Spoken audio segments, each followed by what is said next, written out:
The Battle for Moscow Chapter 6. Retreat to the East.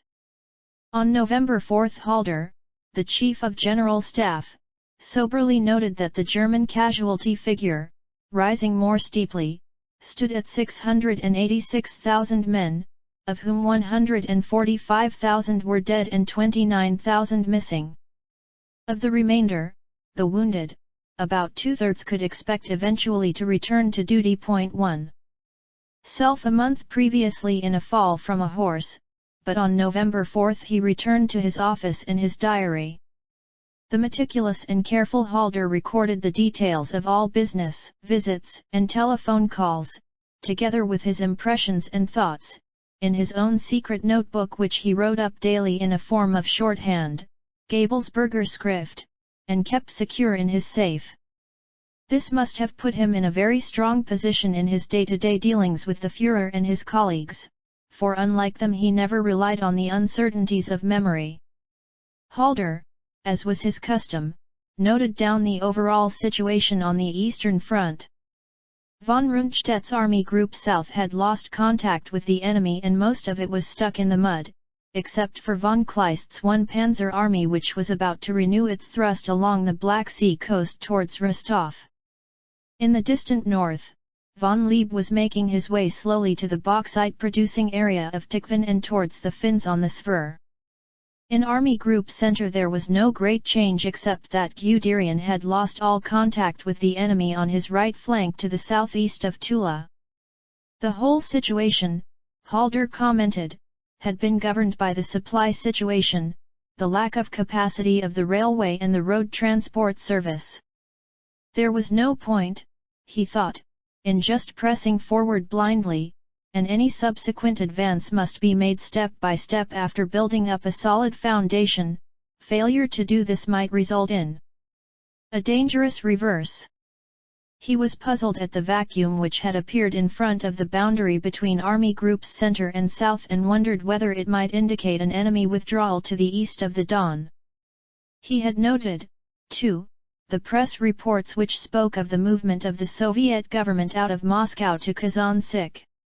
Regain mobility in the east and speedily occupy those areas which were being evacuated by the enemy. Pursuit commandos, even armored trains, came to his mind. That same day von Brauchitsch returned from a visit to the headquarters of Army Group South at Poltava, where he had been pressed by von Rundstedt to give up all attempts to reach, that year, the lower Don and its tributary, the Donets. In reply von Brauchitsch had me/Ely echoed Hitler's view and had said, somewhat breezily, that the difficulties in the supply situation were well understood but that it was necessary for Army Group South to take Voronezh, Mako, and Stalingrad as quickly as possible. Since two of these objectives were still more than 300 miles away, von Rundstedt voiced his doubts so firmly that von Brauchitsch returned to Rasenburg convinced that the commander of Army Group South was tired and unwell. The reports from von Leeb's Army Group North matched those from Army Group South. The supply system had failed. If the troops had not managed to live off the country by looting potatoes and killing horses, they would have starved. The next day General of Panzer Troops Kuntzen, the commander of 57 Corps from Army Group Center, the same corps which a week before had so successfully breached the Mazaysk defensive zone and driven through to the Nara, made a routine call on Halder.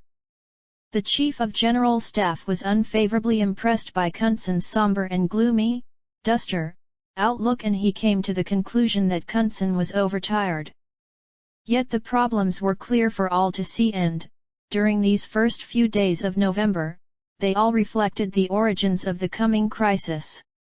Von Bock telephoned, complaining bitterly about the lack of Luftwaffe air support, a shortage caused by the removal of Kesselring's 2 Air Fleet headquarters and 2 Air Corps to Sicily and by the withdrawal of other air formations for rest and refit.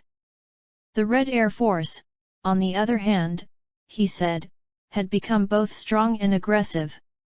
Following this telephone call, Paulus, the director of operations, who, until a few days before, had been engaged in drawing up plans which would have taken the German army into Iran, was ordered by Halder to transfer his attention to the more immediate problem of tactical air support in front of Moscow.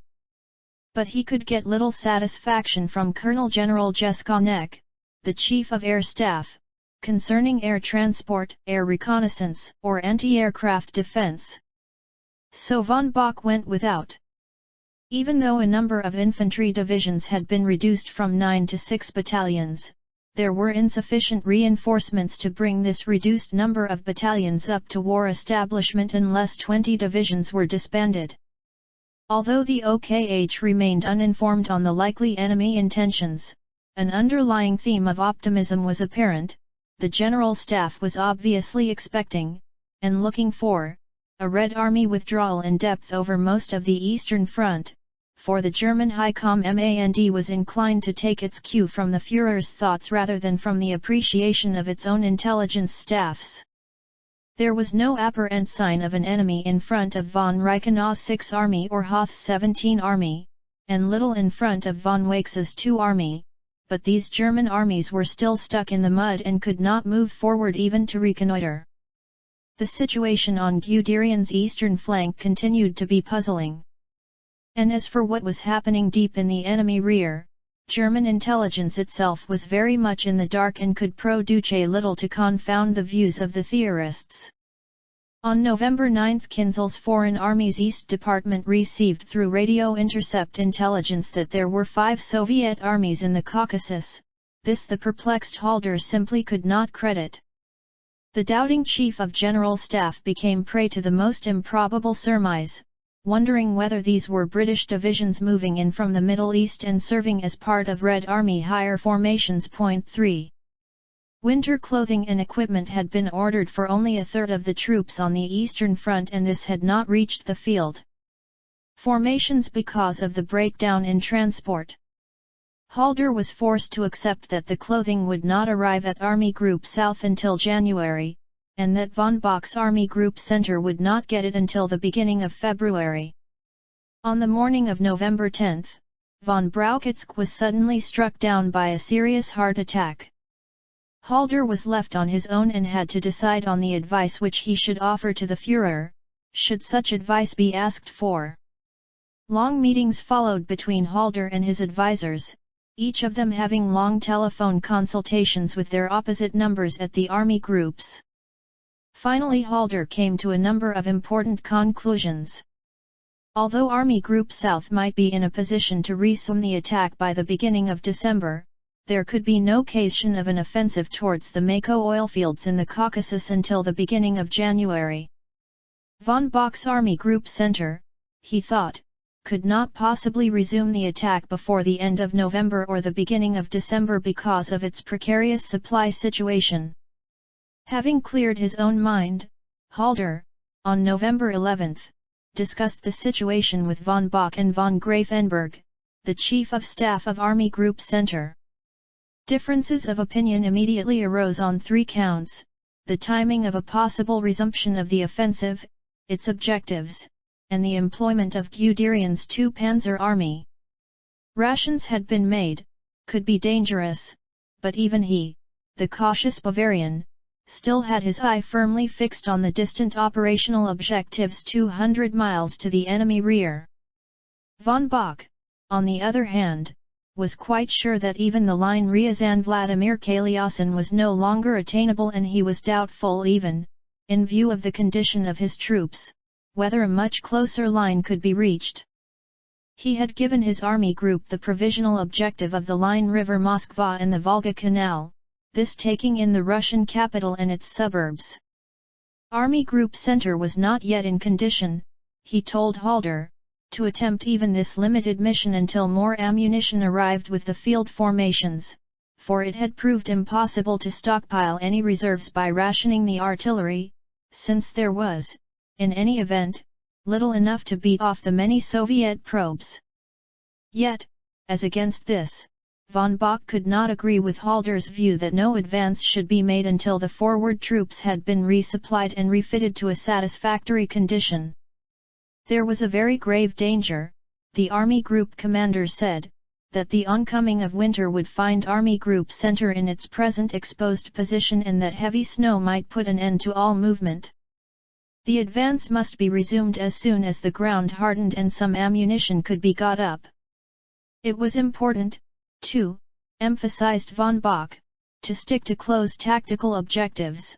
Artistic and fanciful deep envelopments were already out of the question. Von Bock remained convinced that Moscow, and only Moscow, must be taken.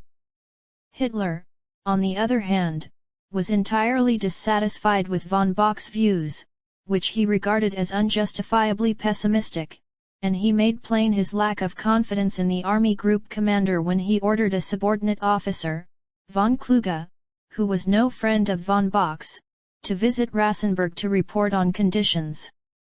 On his return from East Prussia on October 30, von Kluge gave to his army group commander the details of the meeting he had had with the Führer, telling him that the dictator was disturbed that Moscow had not already fallen and simply could not credit the written reports of von Bock's staff.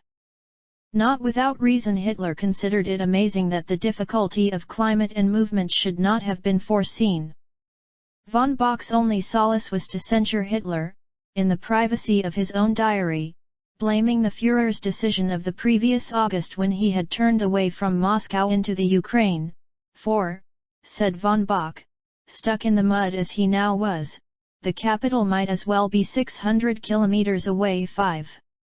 As far as is known, there was only one firm and confident voice which spoke out, on October 26, against resuming the attack and in favor of an immediate withdrawal 150 miles to the rear. Surprisingly enough, it was Hoepner's. Yet that dashing cavalryman and distinguished panzer leader had a reputation, even among his daring fellows, for élan not far removed from recklessness. The position to the south between Tula and Voronezh was both confusing and disquieting, for Guderian had suddenly been attacked in great force from the east flank and was fighting to hold his ground. Yet to his south von Wakes and von Reichenau were still out of contact with the enemy. How Guderian's force could be used as part of the new German offensive was uncertain. Although it was meant to be a fast-moving wing which would envelop Moscow from the south and the rear, II Panzer Army had little armor and had already assumed the characteristics of an infantry army, having taken permanently under its command a number of infantry corps. And, if it was to make the rapid advance required of it in the November offensive, it would first have to disengage and shake off its attackers. Army Group Center doubted whether Guderian could do this. Halder consoled himself with the thought that the eastward thrusts of von Kluge's 4th Army from the Nara, in the center, would not depend on the success of Guderian's II Panzer Army, but in this view he was, in all probability, wrong. At 8 o'clock on the night of November 11, Halder, having visited the sick von Brauchitz to give him an outline of events, left by special train from the nearby East Prussian railway station of Angerburg for a conference at Orsha, near Smolensk, accompanied by Wagner, Berl, von Graumann, and Gillen, both of the operations department. Halder intended to meet the formation chiefs of staff in order to get a clearer picture of the position on the ground, but there was in fact no question of varying the scope and aims of the coming operation, since Hitler had already laid these down. The meeting, which lasted all day, was presided over by Halder and was attended by von Bock and the chiefs of staff of the army groups and of all armies except one Panzer Army. According to the General Staff appreciation which was issued to those present, the arrival of the cold weather would allow the German troops to go forward rapidly once more and secure positions from which the war could be waged with success during the winter and coming spring. The enemy, it said, no longer had sufficient troops to form a continuous front from the Black Sea to Lake Ladoga, and it appeared likely that the Russian would defend only the area of Moscow and the Caucasus, although he might of course try to hold the line of the Don simply as a lateral communication between these two vital areas. The Soviet Union, so the OKH believed, might possibly be able to raise and equip a further 50 divisions. The operational objectives dictated by Hitler, according to this General Staff appreciation, were set out as a maximum and a minimum line, the maximum stretching as far east as Mako, Stalingrad, Gorky, and Vologda, about 250 miles east of Moscow, and the minimum from the lower Don to Tambov and Rybinsk, about 100 miles beyond the capital.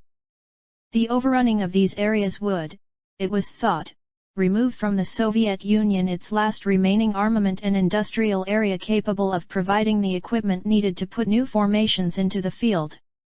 The OKH realized, the document stressed, the burden which these demands would make on the troops, but all the risks had been carefully weighed.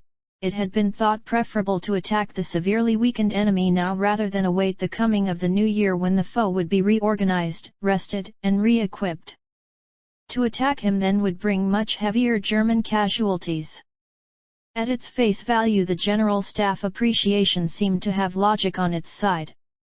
Moscow was the nodal point of the railway net and its loss would be a severe blow to the Soviet Union, which would undoubtedly regard the region as of the greatest importance.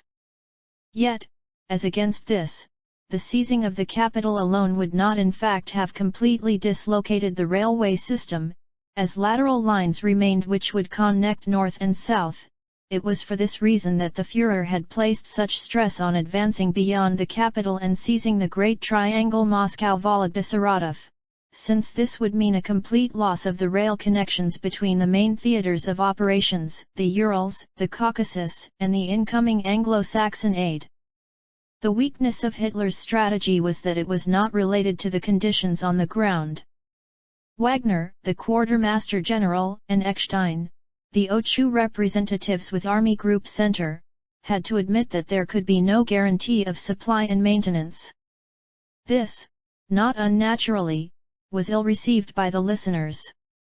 Some of those present protested that they doubted that the far-flung objectives were in the least attainable. Von Liebenstein, the Chief of Staff of 2 Panzer Army, pointing out that the month was not May and 2 Panzer Army was not in France. He himself thought that the tanks could not roll the few miles to Vienna. Von Bock still wanted to get to Moscow as quickly as possible but did not think that he would get beyond it, and he won over the prudent Halder to his view that the offensive must be resumed without further delay as soon as the ground had hardened and sufficient gun ammunition could be got up. 6. The fighting ability of the Russians was still underestimated, and the further removed from the battlefront, the more sanguine did German opinions become. No general staff consideration appears to have been given to the possibility of a disengagement by Army Group Center and a general withdrawal. The document presented by Halder was in fact a Führerbefehl rather than a general staff appreciation, and in it Hitler was insisting on reaching the same objectives which he had described to the OKH some months before. He had changed none of his views. Halder and the General Staff merely had the task of presenting Hitler's requirements in a logical and rational light. At the end of this conference Halder, von Bock, and von Grafenberg said that they were in favor of an immediate resumption of the offensive, and Halder summed up the view of both the German High Command and Army Group Center when he said that the resumption of the offensive was a better solution than spending the winter on the open wastes, die Überwinterung in der Rheinland. Yet on the German side, for the first time during the whole war, a feeling of approaching crisis was to be noted, even at Army Group level, since it was obvious that the Red Army, in spite of its very heavy losses, still had a very good railway net, an efficient supply system and plentiful reinforcements and resources. Nor were the intelligence experts inside the OKH itself unaware of the growing danger, for they had gained no credit for their estimates of the enemy. They had become very cautious. Kinzel, the head of the Foreign Army's East Intelligence Directorate, which specialized on the Red Army, had had good reason to alter some of the opinions which he had expressed a year before on the strength and effectiveness of the Soviet armed forces.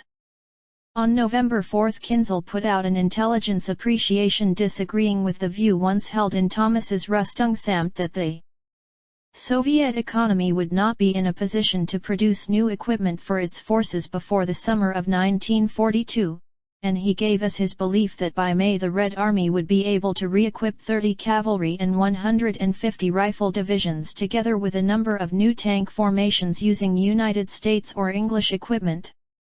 Before the end of the year, Kinzel was to issue a rewrite of the German Army Handbook on the Soviet Armed Forces, which bore little relationship in its assessment to that put out a year before.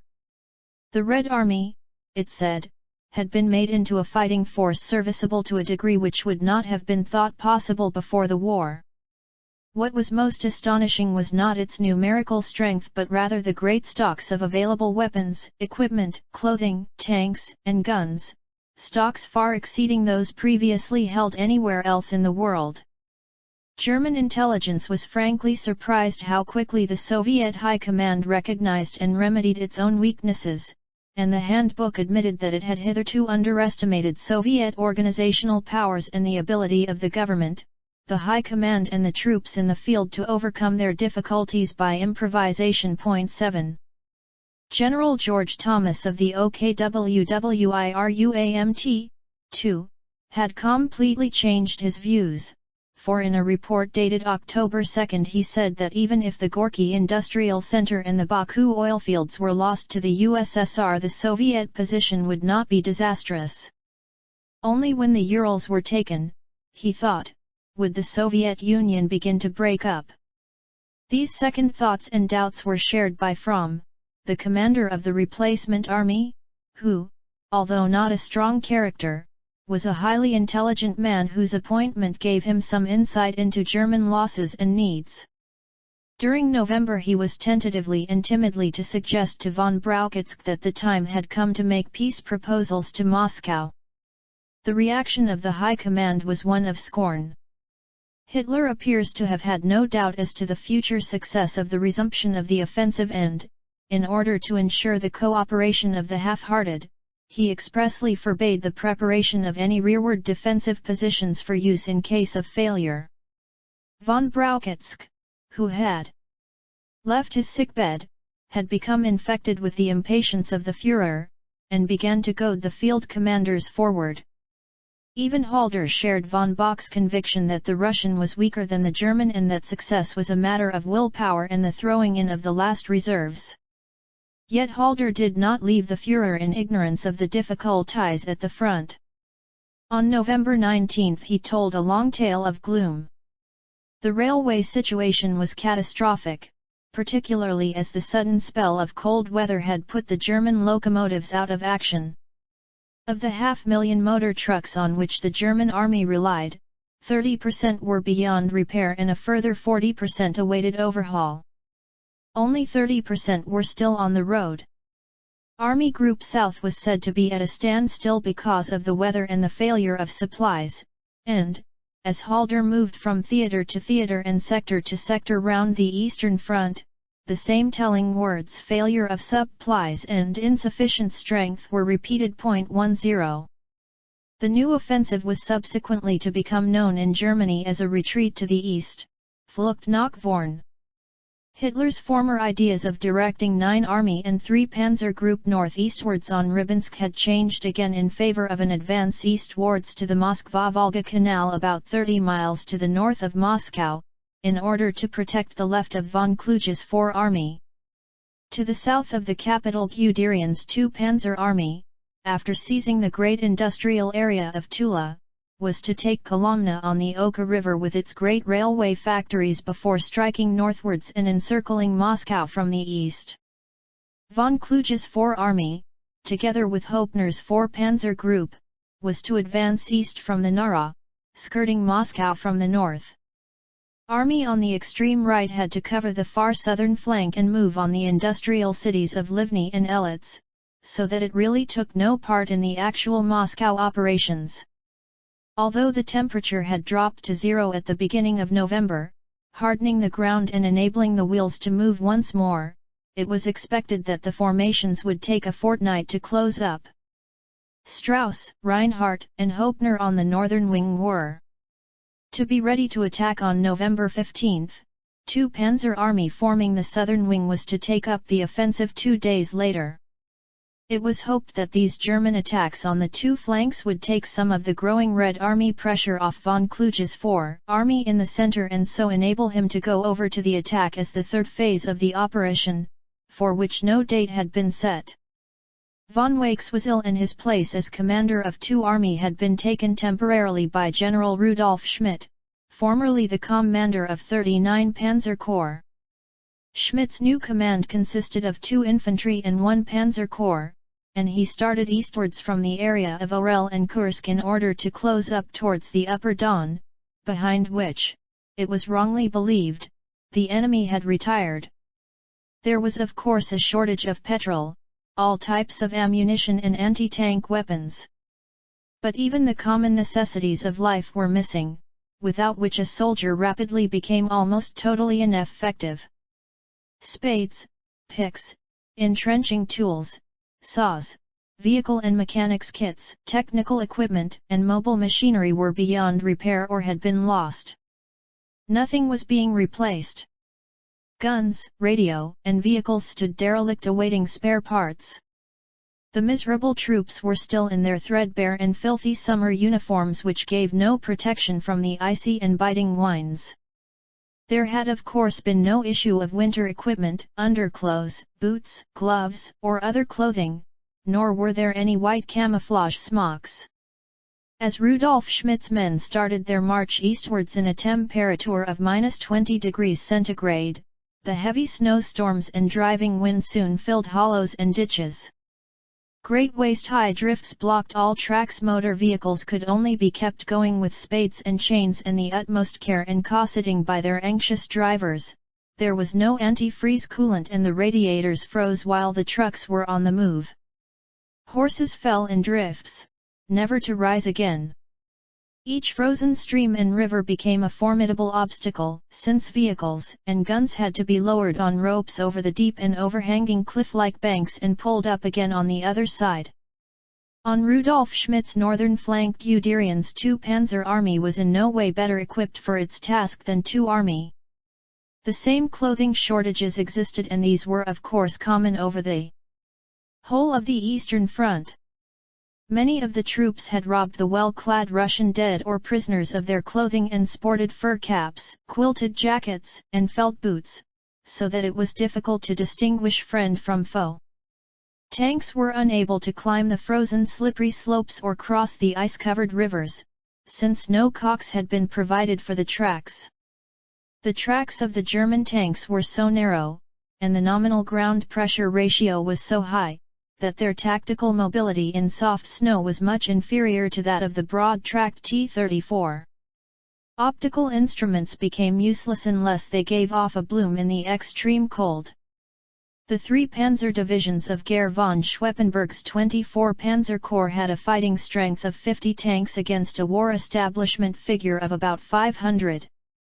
Fuel was in very tight supply and on November 17 the Army commander described the general supply situation as appalling. Frostbite was increasing the sick rate by leaps and bounds and, because of the exposed condition under which they lived and fought, this took a heavier toll among the infantry than any other arm. The sliding parts of machine guns jammed through freezing since there were no low-temperature lubricants and graphites. Artillery failed as the oils in the buffer systems froze, and only the mortar could be relied upon in an emergency. In a phenomenon unknown to German artillerymen, the intense cold affected the ranging of the guns, causing shorts which fell among their own troops. Before the offensive could be launched, the vehicles, which were scattered over a very wide area, had to be freed from the axle-deep mud which had frozen into a solid, iron-hard rock. They had to be chipped out laboriously by hand. Pickaxes and spades broke up. Many vehicles were damaged irreparably in the attempts to tow them free. The mudded roads and tracks had frozen into hard-set corrugated ruts and these broke up axles and vehicle suspensions. 10. Motorized Division, which was part of Guderian's 2 Panzer Army, had been moving slowly northeastwards from the area of Orel. Like every other formation, it had become strung out during the Rasputin thaw and had left its stranded motor vehicles behind. The motorized infantry replaced lorry by pannier wagon and moved on foot. After the arrival of the Frosts, the motor vehicles were collected up and brought forward, but so few of them were fit for further use that 4 of the 6 motorized battalions were ordered to give up their remaining motor transport to make 2 battalions mobile. The dismounted infantry battalions remained as infantry of the line equipped with horse-drawn transport. Because there were no spares, workshops stood idle, and when a truck broke down it was usually abandoned. Many vehicles had no spare wheels as these had been pooled and there were no replacement tires. With the coming of the snow there was a scramble by the divisional quartermaster, LB, staffs to scour the countryside in search of troika sledges on which anti-tank and light field guns could be mounted. 12. On the 4 Army front due west of Moscow, 2 of the regiments of 98 Infantry Division were enjoying their short rest after Field Marshal von Kluge's decision to withdraw them from the line. On the Nara the Bolshevist had gone over to the defensive and momentarily all was quiet. Red Air Force planes dropped leaflets to their own kinsmen behind the German lines telling them to leave their townships and villages and make for the woods after gutting or burning all shelter. There were no suggestions as to how the Russian population was to survive exposed to the bitter weather.